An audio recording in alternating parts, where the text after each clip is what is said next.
Hi, this is Inavi from Assam. Welcome back to my channel. आप सबको मेरे channel में स्वागत करते हैं। आज हम आए हैं गुवाहाटी साइंस म्यूजियम। मेरे भतीजा को दिखाने के लिए लेके आए हैं। खुलुमबाय नोंथांमोनखौ गासैखौबो दिनै जों गुवाहाटी साइंस म्यूजियामाव फैदों। आंनि फंबायनि फिसाज्लाखौ खिन्थानो लाबोदों। बेवहाय प्लेनेट्सफोरनि थाखाय बुहुद मोजांहाय बिजिरनानै होयो। जायफोर बिथांमोना उन्दै गथ'फोरखौ जेनेबा क्लास 5निफ्राय क्लास 9, 10सिम लाबोनानै दिन्थिफैनो हागोन। बिमा बिफाया नङाबा स्कुलनिफ्राय लाबोनानै बे साइन्स मिउजियामखौ देखायफैनो हागोन। बुहुद मोजां प्लेनेटफोरनि सोमोन्दै बेहाय मिन्थिनो मोनगोन। जायफोर बिथांमोना दासिमबो गावनि गथ'फोरखौ खिन्थायाखै बेफोर बिथांमोना फैनानै खिन्थाफैनो हागोन। मोजां गुवाहाटियाव दङ साइन्स मिउजियाम। थ'दो बिदिब्ला नोंथांमोना आंजों लोगोसे नायलांबाय थादो साइन्स मिउजियामखौ माबायदि।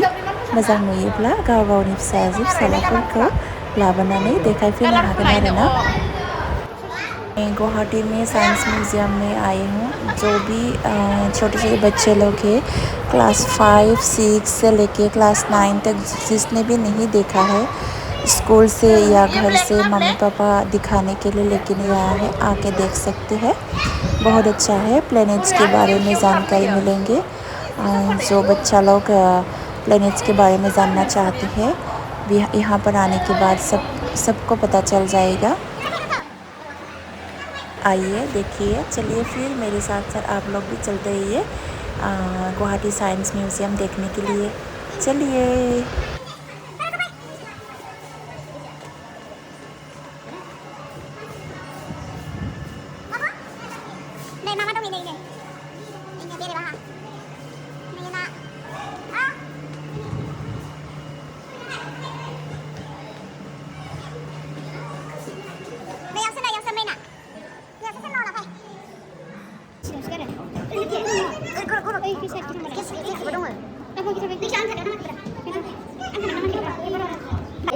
अपना एड्रेस जरूर पहचान जाएंगे। तो आप बड़ों से सवाल है, आपको अपना एड्रेस पता है तो इस ब्रह्मांड में आपका एड्रेस क्या है? इस पूरे ब्रह्मांड में आप कहाँ रहते हैं? Father of our solar system, हमारे सोलर सिस्टम का स्टार। इस सब को ध्यान से देखेंगे तो कई जगह से आपको येलो फ्लिकरिंग लाइट नजर आ रही निकलते हुए। ये है सोलर फ्लेयर्स। सन से धरती तक सूरज की रोशनी पहुंचने के लिए लगते हैं 8 मिनट 16 सेकंड। मैंने कितना समय कहा? 8 मिनट 16 सेकंड। बिल्कुल 8 मिनट 16 सेकंड लगते हैं सूरज से धरती तक सूरज की रोशनी पहुंचने के लिए। और इस सूरज की उत्पत्ति इस ब्रह्मांड में लगभग कितने साल पहले हुई होगी? मतलब इस सूरज का एज क्या होगा? आपका एज क्या है बेटा? बोलो 4 इयर्स। कोई है ऐसे? मतलब फिर भी दिल में जितना कहीं हूं मैं, आपको ध्यान से देखना है। आपको कैसा करना है? कौन सा प्लान है? 100% मून? अगर ये मून है तो ये क्या है? वो प्लूटो था। ये मून है और वो प्लूटो था। हमारे सोलर सिस्टम में 2 मून है, ऐसा है क्या? आप कंफ्यूज हो गए है ना?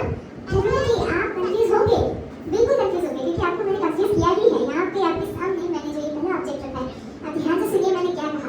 आपके सामने एक प्लैनेट है, प्लैनेट प्लूटो हमारे सोलर सिस्टम का प्लैनेट नहीं है। This is mercury. बिल्कुल आप इसे कंफ्यूज करेंगे मून के साथ, क्योंकि दिखने में फर्स्ट ग्लांस में आपको मून ही लगेगा। मैं भी पहले दिन आई थी तो मून ही कह रही थी, बट ये है मर्क्यूरी। ये दिखने में पत्थर जैसा है कि नहीं? इसलिए हम इस प्लैनेट को कहते हैं द रॉकी प्लैनेट। क्या कहते हैं? ये सबसे छोटा प्लैनेट है हमारे सोलर सिस्टम का। एज वेल एज इसका जो एक साल है प्लैनेट की ओर है वीनस, यानी कि शुक्र ग्रह। ये हमारे सोलर सिस्टम का सबसे गर्म ग्रह है।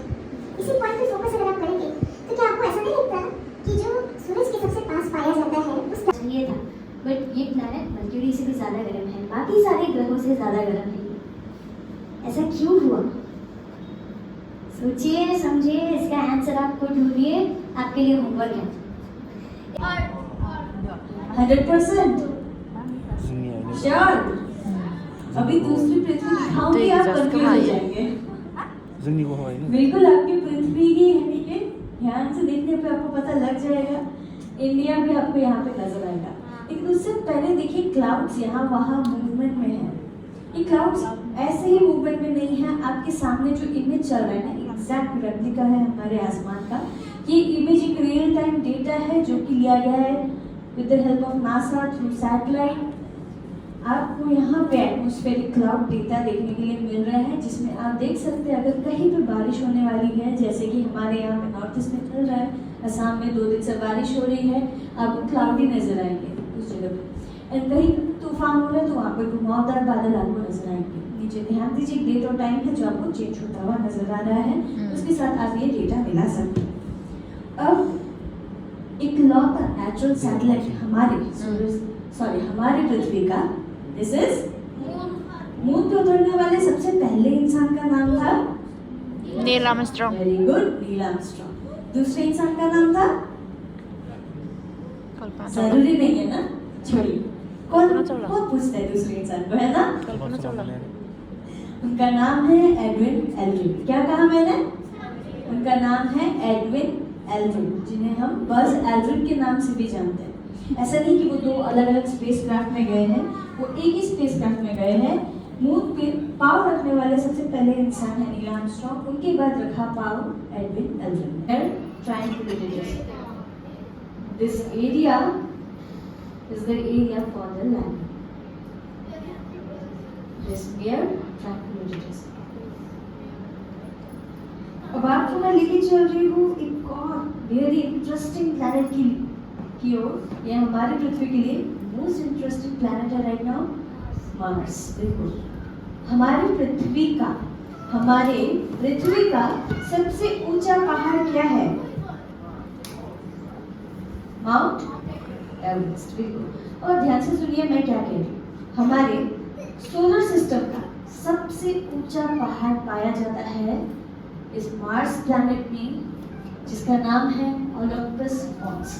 आपको यहाँ पे एक पीक नजर आएगा, मार्क्ड एज ओलंपस मॉन्स। ध्यान से देखिए मार्स को, एक एरिया में आपको एक पीक नजर आएगा, मार्क्ड एज ओलंपस मॉन्स।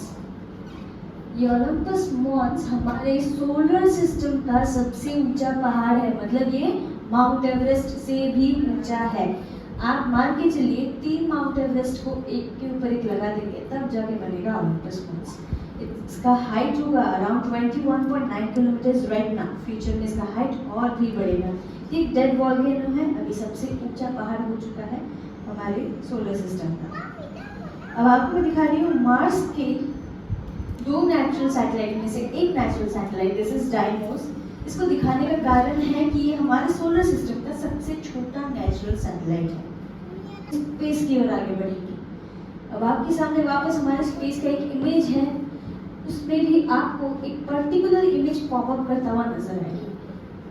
ये जो इमेज है ये है फॉर्नाक्स कॉन्स्टेलेशन का, जो कि लिया गया है with the help of Hubble ultra deep field.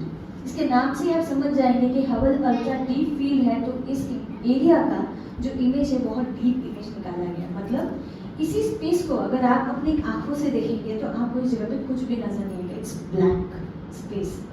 आपको यकीन में नहीं होगा कि इस जगह पे कोई गैलेक्सी भी हो सकती है, लेकिन इस हबल अल्ट्रा डीप फील्ड की वजह से इतना डीप इमेज निकाला गया है कि इस फोटो में आपको ये गैलेक्सीज नजर आ रहे हैं।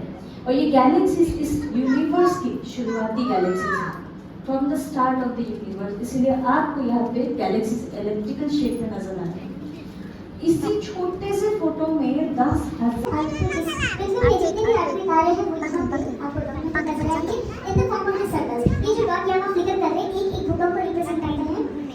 आपको इनका साइज जितना ही बड़ा होता हुआ नजर आएगा, मतलब भूकंप का मैग्नीट्यूड भी उतना बढ़ेगा।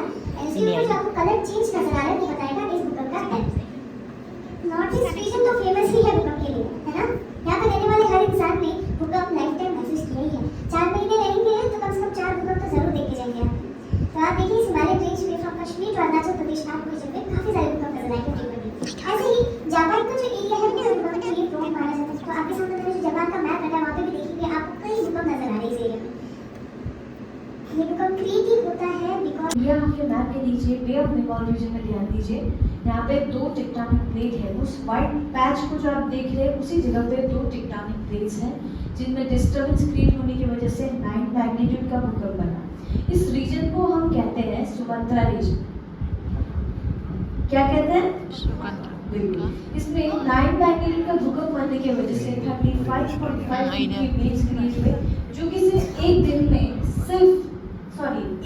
भी नहीं लगा, एक्चुअली इसे आधा दिन लगा है। आधे दिन में ये हमारे पूरी पृथ्वी में फैल चुका था। एंड उसी साल इस मैसिव सुनामी की वजह से 2 लाख से भी ज़्यादा लोगों की डेथ हुई है इंडिया में। This was the biggest disaster of 2004, 26 दिसंबर को ये घटना 2004 में। ये काम अब आपके उड़ीसा में सामने मैं मैप पर एक और डेटा रखूंगी। उससे पहले उड़ीसा में हुआ आपसे था। छोटा सा सवाल है। देखते हैं आपके सामने ये जो यहाँ घूम रहा येलो ग्रीन टेल्स है, ये क्या हो सकता है? फिश ना ये फिश, फिश राइट, मछली, फिश बोल रहा है फिश। Air transport. अब मछली लैंड पे भी घूमने लगी है ना, हमेशा नहीं घूम भी सकती है, आजकल बहुत डेवलपमेंट है, कुछ भी हो सकता है। वो फिश का कहीं चिड़िया, चिड़िया, मछली, एयर ट्रैफिक, सैटेलाइट्स, बहुत सारे गैसेस हैं। बट मैं आपको बता दूं कि अगर आप सोच रहे हैं कि आसमान खाली है और आज मैं आसमान में घूम के आता हूँ, तो मान के चलिए 2 मिनट लगेगा, आप जमीन पे आ जाएंगे। आसमान खाली नहीं है, हमें दिखता भले ना हो, लेकिन आसमान में बहुत ट्रैफिक है। ये जो आपके सामने डेटा है, ये एयर ट्रैफिक डेटा है, जो कि कुछ लोगों ने गैस कर लिया है। ये येलो ग्रीन टेल्स जो यहाँ घूम रहे हैं, ये एक एरोप्लेन को रिप्रेजेंट करते हैं। ये एक फ्लाइट है। अच्छा। आपके सामने मैं मैप रखूंगी यूएसए का, जिसमें आप इस एयर ट्रैफिक डेटा को बहुत ही अच्छे से ऑब्जर्व कर पाएंगे, क्योंकि सबसे ज़्यादा एरोप्लेन फ्लाई करते हैं यूएसए की स्काई में। 1 लाख से भी ज़्यादा एरोप्लेन यहाँ पे फ्लाई करते हैं एक दिन में। एंड एक साल में 84 बिलियन से भी ज़्यादा टेक ऑफ और लैंडिंग हो जाते हैं हमारे पूरे पृथ्वी में। आप ध्यान से देखेंगे तो अभी डे टाइम चल रहा है एंड नाइट टाइम अप्रोच हो रहा है। डे टाइम में आपको एयर ट्रैफिक काफ़ी ज़्यादा नजर आएगा as compare to night time. जैसे ही रात अप्रोच होगा, जैसे ही लाइट कम हो जाएगा उस जगह पे, तो आपको दिखेगा कि एरोप्लेन भी कम होता जा रहा है। ये इसीलिए है क्योंकि नाइट टाइम में एयर ट्रैफिक कम हो जाता है। पूरे स्पेस की ओर जो बचे कुछ प्लैनेट है आप नहीं देख पाए हैं, यहाँ पे देख पाएंगे। वापस पृथ्वी से हम स्पेस की ओर आ चुके हैं अपने सोलर सिस्टम को अच्छे से ऑब्जर्व करने के लिए। जो बचे हुए प्लैनेट हैं जैसे जुपिटर, सैटर्न, यूरेनस और नेपच्यून आपके सामने है in sequence as compared to the according to the size. इस सूरज से अलग अलग प्लैनेट कितने छोटे हैं आप यहाँ पे ऑब्जर्व कर सकते हैं। सबसे बड़ा प्लैनेट कौन सा है? तो सैटर्न का, फिर भी हम जुपिटर को बड़ा प्लैनेट कहते हैं।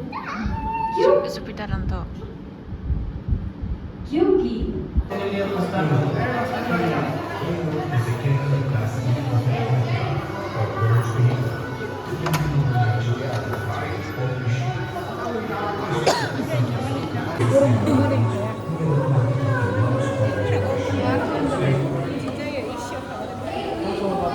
Sing mana nih Rasa? Mana nih? Mana nih? Ada yang kita nih? Mana nih sih ya? Ah, Science Museum. Science Museum này cái nào? Art này cái nào? Room này này, room này cái này, room cái này này, room mà đây này.